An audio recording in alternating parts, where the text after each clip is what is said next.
Bismillahirrahmanirrahim. Assalamualaikum warahmatullahi wabarakatuh. Waalaikumsalam warahmatullahi. Alhamdulillah.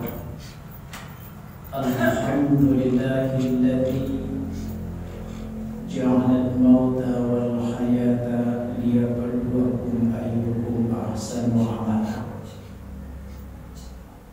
Asyhadu an la ilaha illallah wahdahu la syarika lahu wa asyhadu anna Muhammadan abduhu wa rasuluhu la nabiyya ba'da amma ba'd. Allah Ta'ala fil Qur'anil Karim, a'udzu billahi minasy syaithanir rajim. Bismillahirrahmanirrahim. Wa man ahsanu qawlan mimman da'a ila Allah wa 'amila shalihan wa qala innani minal muslimin. Kata Allah, siapakah yang lebih baik ucapannya, perkataannya, ajakannya, seruannya dari ucapan orang-orang yang mengajak kepada Allah dan orang-orang yang melakukan amalan soleh dan orang-orang yang mengatakan sesungguhnya kami berserah diri kepada Allah Subhanahu wa Ta'ala. Maha benar Allah dengan segala firman-Nya, Al-Quran Surat Fussilat ayat yang ke-33, yang sama-sama kita hormati Bapak Ibu pengurus masjid, Bapak Ibu jamaah, dan juga hadir bapak-bapak jamaah kembali ke surau yang meramaikan masjid. Dan kebetulan pada malam ini Ustadz menggantikan Ustadz Albert. Kebetulan beliau ke Singapura, jadi Ustadz ibaratnya ban serep. Karena Ustadz belum pernah mengaji di Masjid Jami' Talwa, mungkin sekedar pengenalan singkat. Nama Muhammad Yahya, tinggal di Bangkawi. Pendidikan SD dulu di kampung, tepatnya di Kanagaria Suwayan, Kecamatan Akamilu, Kabupaten Imam Kota. MTS-nya di pesantren MTI Candu. Aliyahnya MAPK Kota Baru Panjang. Kemudian kuliah S1, S2, S3 di UIN Imam Bonjol Padang. Sekarang aktivitas menjadi dosen di UIN Mahmud Yunus Batu Sangkar. Jadi Ustadz dari Bangkawi ke Batu Sangkar berulang. Biasanya berangkat jam 6 kurang seperempat, sampai di Bangkawi jam 6 kurang seperempat sore. Itu biasanya. Bapak Ibu jemaah yang dimuliakan Allah, kita sekarang berada di tahun baru, tahun 1447. Sudah kita tinggalkan tahun 1446. Dengan pergantian tahun, di situ makna yang harus kita ambil adalah makna perubahan. Perubahan menjadi lebih baik. Dalam hadis Rasulullah menyatakan, siapa yang hari ini sama dengan hari-hari kemarin, dialah orang merugi. Siapa yang hari ini lebih jelek dari hari-hari kemarin, dia orang celaka. Namun siapa yang hari ini lebih baik dari hari kemarin, dialah orang beruntung. Pergantian tahun harus ditanamkan dalam diri kita, kita berubah ke arah yang lebih baik. Ibadah menjadi lebih baik, ilmu menjadi lebih baik, keimanan menjadi lebih baik, kebiasaan pun hidup dengan kebiasaan yang lebih baik, dan lain-lain sebagainya. Ayat yang kita bacakan di awal tadi, Allah Subhanahu wa ta'ala bertanya, "Wa man ahsanu qawlan mimman da'a ila Allah." Siapakah yang lebih baik, kata Allah, ucapannya, perkataannya, dari ucapan orang-orang yang mengajak kepada Allah. Dalam ayat ini Allah bertanya, bukan berarti Allah tidak tahu. Allah Maha tahu.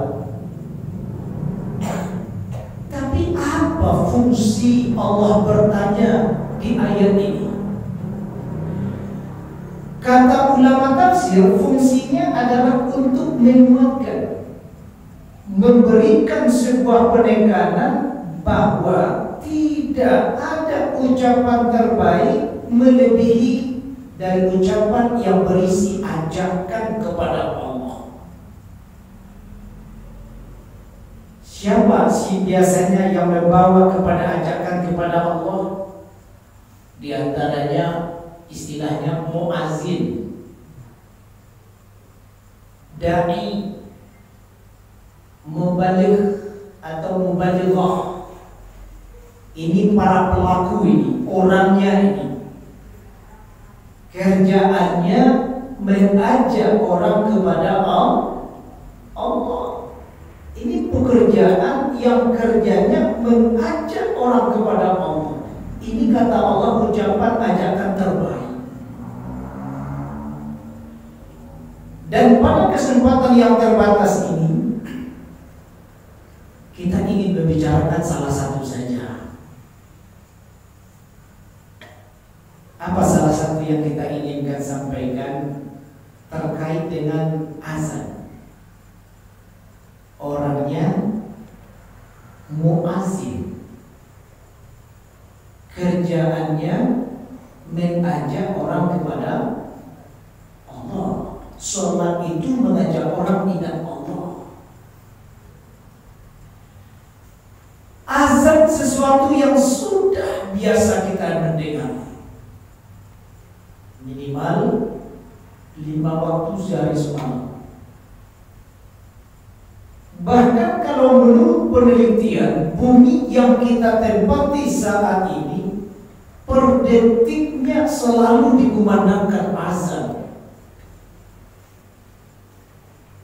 Kenapa bisa begitu? Disebabkan perbedaan waktu sholat dari satu daerah ke daerah yang lain. Sehingga 24 jam sehari semalam putarannya, kalau 24 jam, 1 jamnya 60 menit, 1 menitnya 60 detik. 24 jam sehari semalam, per detiknya selalu dikumandangkan azan. Sehingga mereka berkesimpulan, andaikan 1 detik saja tidak dikumandangkan azan di bumi ini, itulah barangkali kiamat. Akan hancur dunia ini kalau tidak dikumandangkan azan. Berarti azan ini sesuatu yang besar, yang perlu kita kaji, yang perlu kita pahami. Karena kita sudah biasa mendengar azan, kita anggap sepele. Padahal azan itu sesuatu yang luar biasa. Nah, coba kita lihat. Azan, alif, za, nun, dibaca fathah. Azan, mati huruf nunnya. Kalau dibaca uzun, itu berbeda lagi arti. Uzun artinya telinga. Yang kita maksud azan dengan huruf dipatahkan.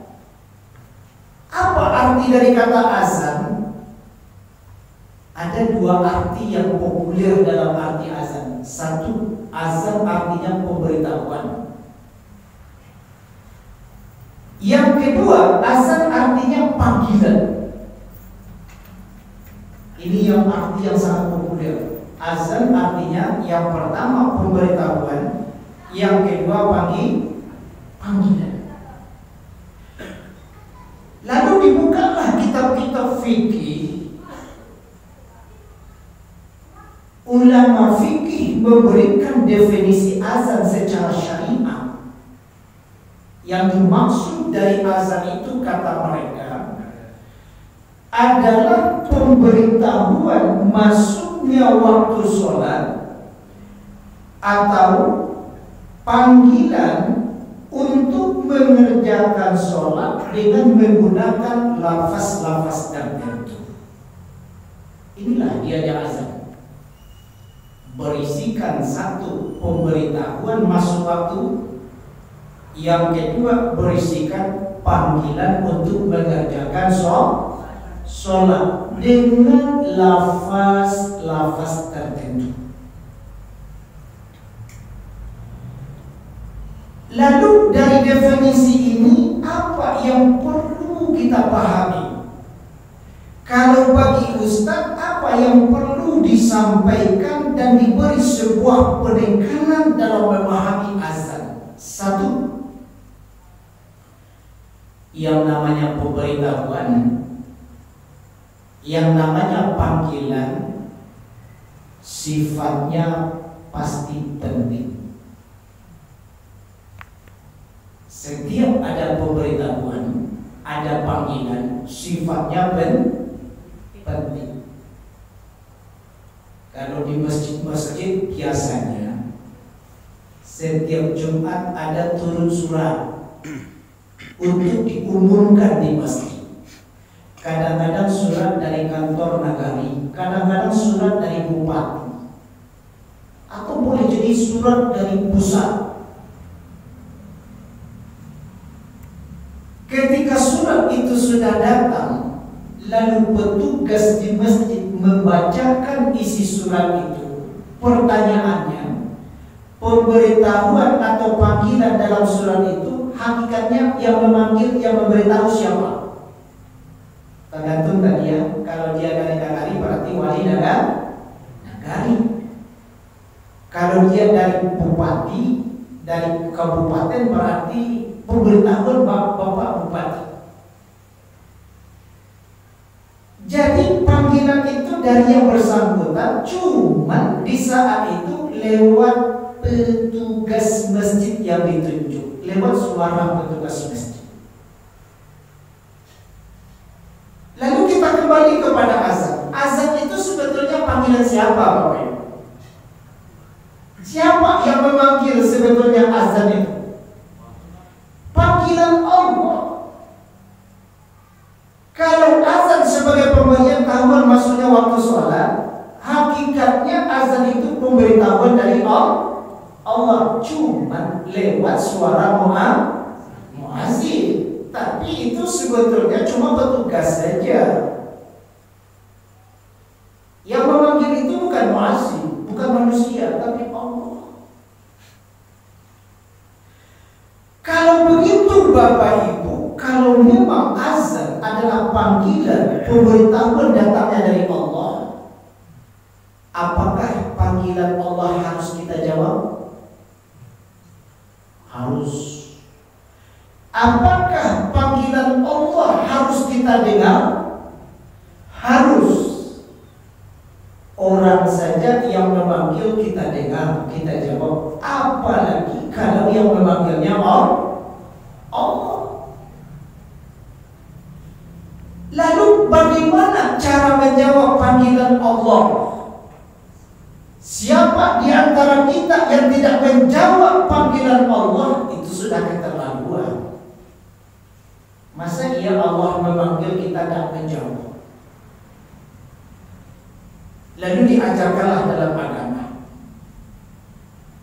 Di dalam hadis Nabi disebutkan cara menjawab panggilan Allah yang pertama dengan membacakan persis sama yang dibacakan oleh si muazzin. Ketika muazzin melafalkan kalimat Allahu Akbar, Allahu Akbar, jawaban kita persis sama, Allahu Akbar, Allahu Akbar. Kecuali pada lafaz Hayya 'alas shalah, Hayya 'alal falah, kita jawab dengan la haula wala quwwata illa billah. Ustaz, kami kebetulan sedang dalam WC, Ustaz. Apakah kami harus jawab secara lisan? Tidak boleh. Itu lafadznya zikrullah itu. Kalau WC tidak boleh secara lisan, lafaz zikrullah. Baca Quran tidak boleh dalam WC.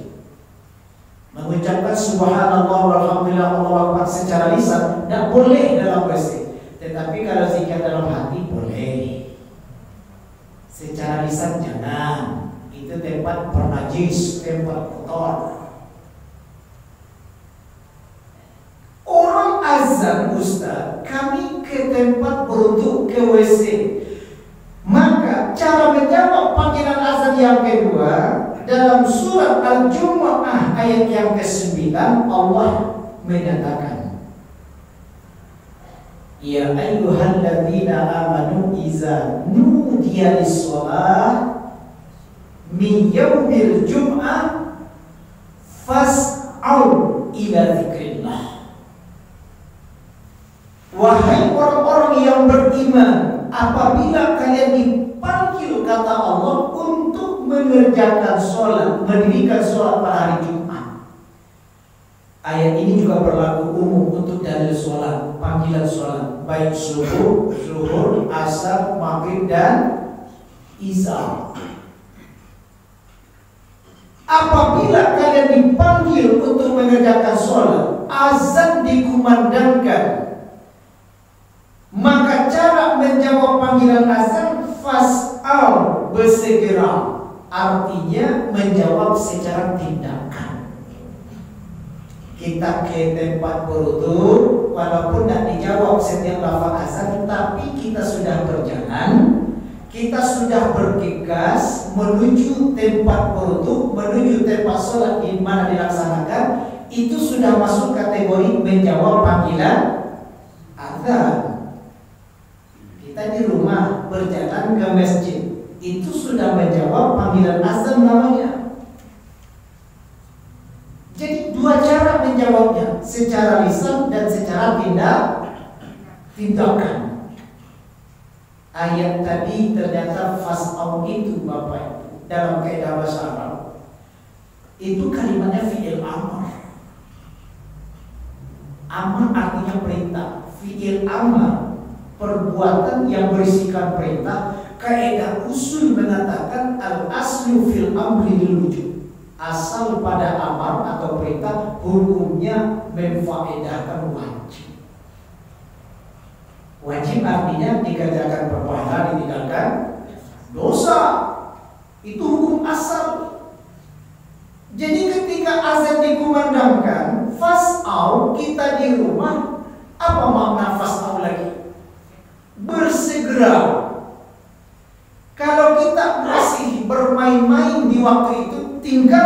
semua permainan itu. Bersiap, bersegera menuju tempat di mana sholat dilaksanakan. Itu fas'au namanya. Kalau kita sedang bekerja, tinggalkan pekerjaan itu.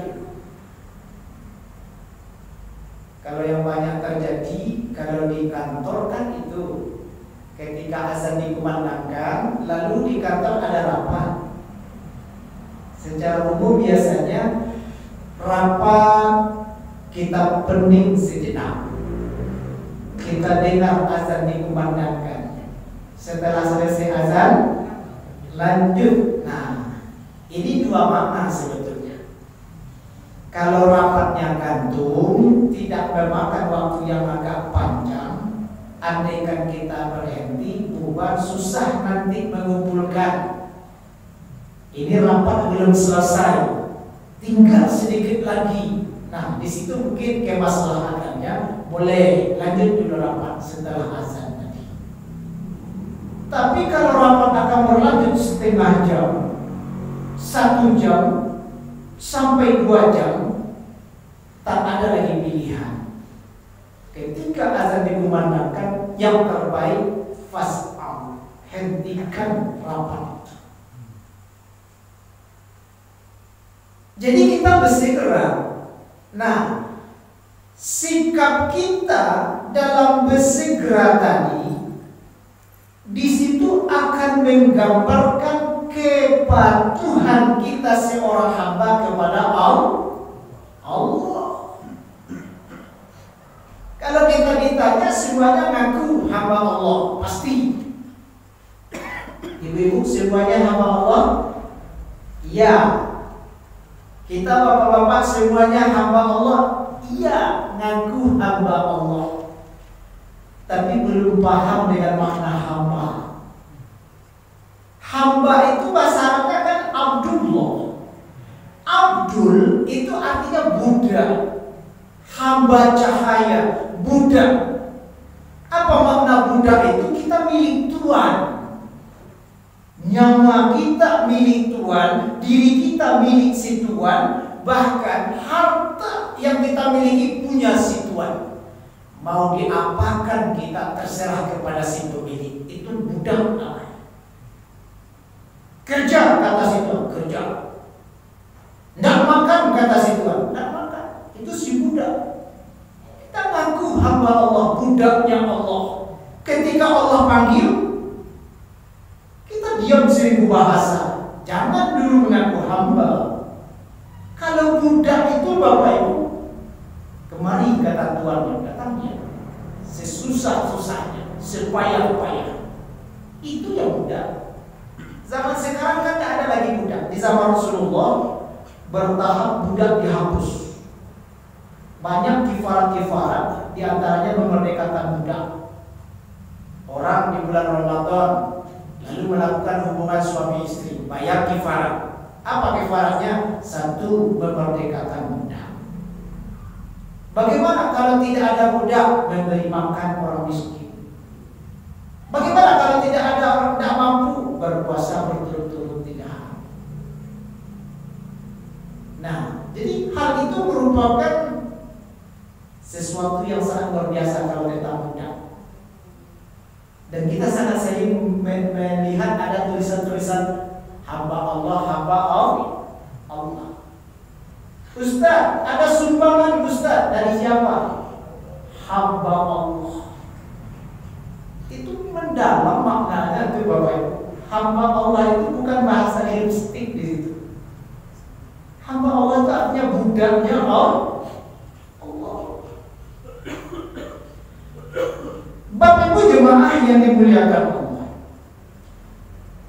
Dan tidaklah kiranya Allah Subhanahu wa ta'ala memanggil, melainkan pasti ada kebaikan di balik panggilan.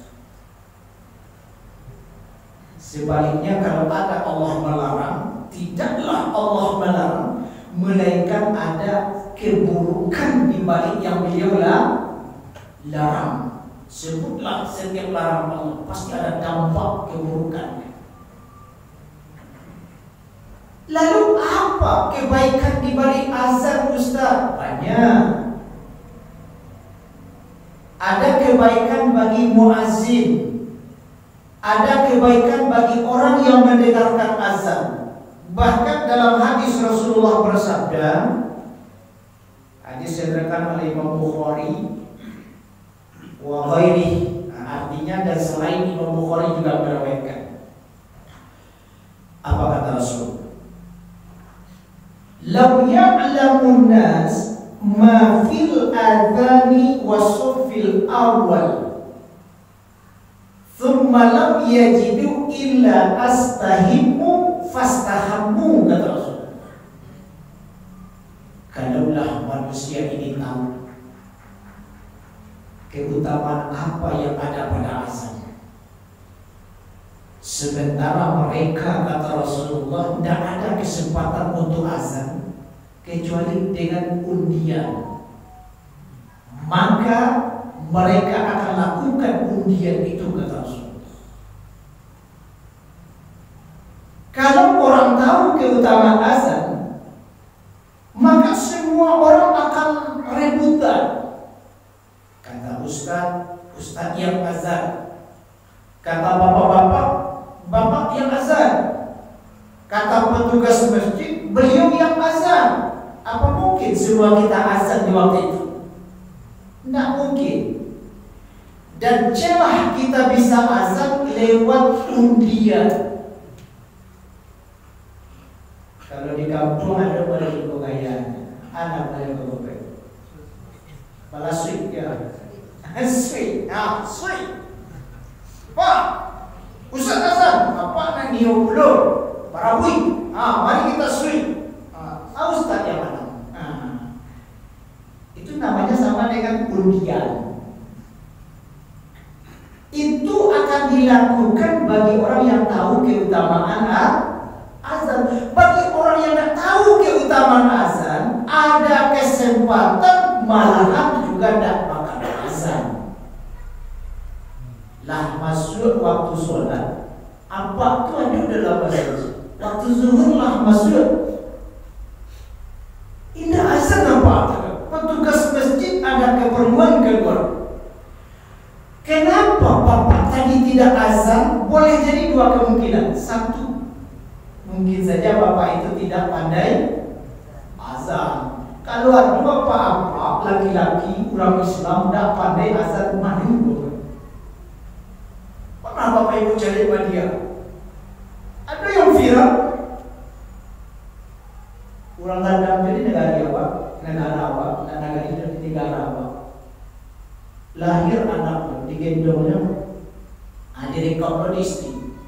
Yang dia baca waktu itu, Allahu Akbar, Allahu Akbar, Allahu Akbar. Ditegur di istri, bang, azan bang, bukan takbiran bang. Kan tak mengerti yang azan yang takbiran. Azan itu bukan hanya untuk sholat. Lahir anak, ada tugas ayah. Apa tugas ayah ketika anak lahir? Azankan di telinga yang kanan, iqomahkan di telinganya yang kiri. Kalau bapak tidak pandai azan, siapa azankan? Kamu paham orang? Kau baca itu kali masjid. Manulah itu bapak. Laki-laki Islam tidak pandai azan, manu. Jadi boleh jadi apa tadi tidak azan disebabkan karena tidak pandai. Atau mungkin yang kedua, apa itu lain pandai azan tapi tidak niu, tidak tahu. Lagi basuhan mana tidak ada pak. Apa azan pak? Tidak, Ustaz salah. Mungkin apa itu tidak tahu keutamaan. Coba kalau tahu, pak, apa azan? Iya mak. Makasih Ustaz, kamu azan. Itu bagi yang tahu. Kata Rasulullah, andaikan kalian mengundi, dengan itu kalian bisa berpeluang untuk azan, kalian akan lakukan undian. Jadi apa apa keutamaan azan, baik bagi orang yang azan ataupun bagi si pendengar, dua-duanya dapat keutamaan. Bagi yang azan, dalam beberapa hadis disebut oleh Rasulullah. Di hadis yang pertama, kata Rasulullah, orang azan akan dipanjangkan lehernya pada hari kiamat. Wih, ngeri Ustaz, leher panjang. Makna dipanjangkan leher, kata ulama, di akhirat orang itu diberi kesempatan bisa banyak melihat nikmat-nikmat Allah.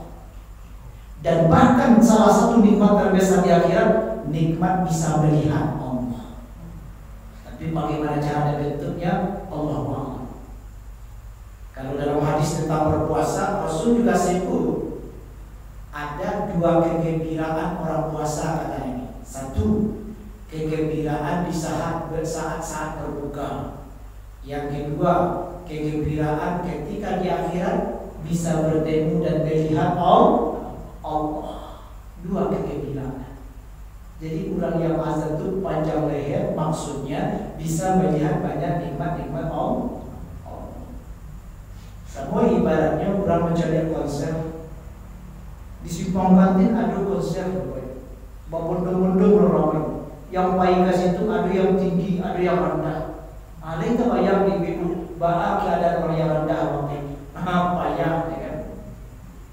Yang tinggi bahak mudah, santai, bisa banyak yang dicari penampilan waktu itu. Begitulah kira-kira di akhirat nanti orang itu diberi kesempatan bisa melihat banyak nikmat-nikmat Allah. Kalau banyak nikmat Allah itu di dalam surga atau dalam neraka? Tentu nikmat itu nanti luar biasa. Itu sudah menggambarkan tempatnya di surga. Gara-gara azan sarugo taruhannya. Ya yang nak baca kata sarugo. Sarugo itu tidak bisa diganti dengan uang, tidak bisa dinilai dengan harta. Surga, kata Allah, Rasulullah, mana ainun ra'at wala uzunun sami'at. Mata belum pernah melihat, telinga belum pernah mendengar, bahkan belum pernah terbetik dalam hati manusia bentuk nikmat dan alangkah indahnya surga itu. Ini lewat azan bisa masuk surga. Jadi dia anggap enteng orang azan itu baik. Itu adalah ucapan terbaik, kata Allah. Dia mengajak orang kepada Allah. Dia mengingatkan orang untuk zikrullah.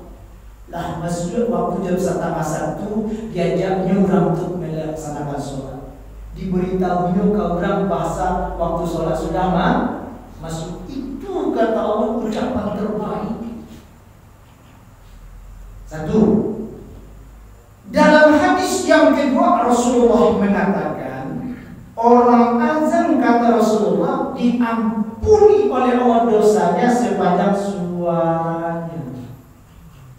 Makanya tak heran orang kalau azan biasanya mengolah nafas, melatih vokal supaya suaranya lantang, suaranya keras, dan suaranya panjang. Semakin panjang azannya, semakin banyak peluang dosa-dosanya digugurkan Allah. Sampai sekarang kalau Ustaz dengar azan yang masih fenomenal itu azan Kiai Haji Muhammad Z.A. Kalau Bapak Ibu aco Kawasate di jam kadang masuk waktu sholat itu biasanya yang diputar adalah azannya Kiai Haji Muhammad Z.A. Bagaimana azan beliau itu? Suaranya panjang, suaranya lantang, iramanya indah. Semangat kita mendengar dia azan. Memang begitulah seharusnya azan itu, semangat dengan suara keras. Lagi Rasulullah juga mengatakan, Ketika azan dikumandangkan, setan lari, takut mendengar azan itu, sampai tidak lagi terdengar suara azan. Bahkan saking larinya, takutnya, sampai keluar pipisnya. Anak pernah Bapak Ibu mencari pipis setan?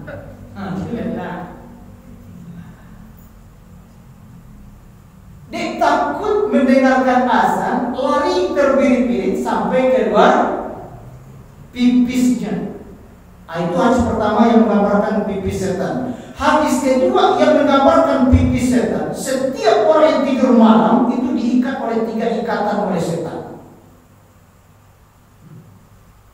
Jadi kalau bangun di waktu malam, lalu dia baca doa. Apa doa setelah bangun tidur? Alhamdulillahilladzi ahyana ba'dama amatana wa ilayhi, lepas 1 ikatan. Kalau dia ambil wudhu, kata Nabi, lepas ikatan kedua. Kalau dia sholat di malam itu, atau mungkin dia sudah masuk waktu subuh, lepaslah ikatan ketiga. Kalau lah masuk waktu sembahyang, tidak dulu bangun, akan jamannya lagi setan. Jadi kalau ada apa-apa, lah masuk waktu subuh, indah dulu bangun, indah dia datang kamu sholat, kamu saji awal. Siram selah jual di rumah. Jago suami kalau suami pakai istri, kalau masih baru kan ayam kan, yang tapi kalau lamu apa kira? Kau kalau kasar mana kau? Apa ni kau siram mau? Enggak, kata istri. Setan tadi yang pipis itu mah. Jadi kalau orang lalu itu waktu subuh dipipisi oleh setan. Nah, jadi azan itu setan lari. Beruntungnya zaman sekarang Bapak Ibu, walaupun suara muazin itu kecil, tapi sudah bisa dibantu alat mikrofon. Kira-kira Bapak Ibu, azan Ustadz di masa Ciko pakai alat kok bara jarak tempuh yang bisa sampai suaranya Bapak Ibu. Lain sampai 1 kilo. Tidak ada. Yang kurang mungkin, amplinya yang kurang atau tuannya. Semakin jauh jangkauannya, semakin jauh jarak setan lari. Dan azan itu karena dia pemberitahuan, karena dia panggilan, maka azan itu harus keras. Dulu di zaman Rasulullah karena belum ada mikrofon, orang azannya di atas menara. Guna menara itu salah satunya tempat dikumandangkan azan supaya sampai jangkauan suara azan itu jauh. Kalau sekarang tidak begitu berfungsi lagi menara, karena alat ini lebih luar biasa. Siapa muazin pada zaman Rasulullah? Bilal. Kenapa Bilal ditunjuk sebagai muazin? Salah satu karena suaranya keras dan panjang. Maka muazin di zaman Rasulullah namanya Bilal yang populer. Keutamaan yang ketiga, dalam hadis yang lain Rasulullah mengatakan, ketika azan dikumandangkan kata Rasulullah, lalu azan itu didengar. Siapa yang mendengarnya? Baik manusia atau jin atau binatang, siapapun yang mendengar suara azan akan menjadi saksi di hadapan Allah di akhirat nanti. Jadi dimanapun kita musafir, mungkin 2-3 orang misalnya, lalu waktu sholat masuk, di situ tidak ada orang, tetap dianjurkan azan. Mungkin orang yang tidak ada, jin barangkali ada. Mungkin jin juga tidak ada, binatang mungkin ada. Dalam tanah kan ada banyak binatang, ada cacing. Jadi siapapun yang mendengarkan azan akan menjadi saksi dalam Allah pada hari akhir. Beruntunglah orang-orang yang azan. Kira-kira Bapak Ibu, kalau seperti itu Ustaz menyampaikan, lain tertarik bapak-bapak anak azan. Kalau bisa kita buktikan azan waktu isya. Yang tidak biasa azan itu yang kita persilakan azannya sebagai bukti bahwasanya kita memang merasakan ada keutamaan di balik itu. Nah, kemudian di antara keutamaan bagi orang yang mendengar, karena tadi yang azan cuma satu orang di satu tempat, tentu yang lainnya diharapkan mendengar. Nah, dalam satu hadis Rasulullah mengatakan, siapa yang mendengarkan azan kemudian dia menjawab sesuai dengan bacaan yang dilafalkan di waktu azan, setelah selesai azan dia berdoa, kata Rasulullah, Allahumma rabbaha zihid da'watin tammah wassolatil qa'imah ati sayyidana atau ati Muhammadanil wasilata wal fadilah wasyarfa wad darajata aliyata rafi'ah wa ba'ashul maqama mahmudan allazi wa'atta. Sampai di situ dalam satu hadis, wa'atta. Maka kata Rasulullah, orang itu akan dapat syafaat dari Allah yaumil akhir. Syafaat artinya pertolongan Allah. Di mana pada hari akhir itu tidak ada pertolongan kecuali pertolongan Allah. Orang yang menjawab azan kemudian dia baca doa setelah azan, nanti di akhirat mendapat syafaat. Itu dalam hadis pertama. Dalam riwayat yang lain ada tambahannya.